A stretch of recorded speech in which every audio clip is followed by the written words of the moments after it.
Megahnya gedung Pasar Ikan Modern atau IPM Palembang ternyata tak seindah yang dibayangkan oleh pedagang ikan.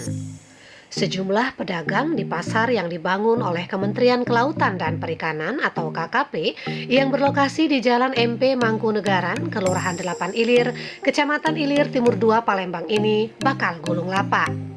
Penyebabnya tak lain karena sepinya aktivitas jual beli di pasar yang dibangun dengan dana tak kurang dari 22 miliar rupiah ini. Sejumlah pedagang yang ditemui pada Minggu 21 Februari tahun 2021 mengaku meski sudah sekitar 4 bulan diresmikan, tetap tidak mengalami peningkatan jumlah pembeli perharinya. Bambang misalnya, pedagang ikan asal Jakabaring Palembang ini mengaku sangat sulit menjual ikan gurami sebanyak 5 kilogram perharinya. Sementara itu pengelola pasar ikan modern Syamsuri mengatakan usaha untuk meramaikan pembeli sudah pihaknya lakukan, seperti menyelenggarakan pameran bunga dan menyelenggarakan senam pagi setiap hari Sabtu. Dengan harapan pengunjung yang datang, khususnya ibu-ibu, dapat melakukan transaksi jual beli di pasar ini sehari senam pagi.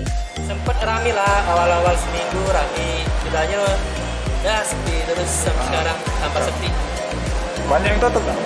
Iya, banyak yang tutup aja. Kira-kira di sini nyewa apa Pak? Gitu. Iya nyewa, cuman kalau sekarang masih gratis. Gratis ya. Rencana bulan 5 sudah mulai bayar kan. Oh iya. Ini kan kondisi macam ini mana Pak? Kira-kira berat Pak bayarnya? Jelas Iya. berat lah, Berat. berat. Satu kiosnya berapa? Satu lapak ini sekitar per bulan itu hampir 800-an. 800-an.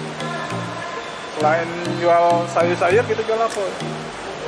Banyak sini ikan, lengkap lah. Kecuali ayam tak boleh sini daging. Oh, daging-daging.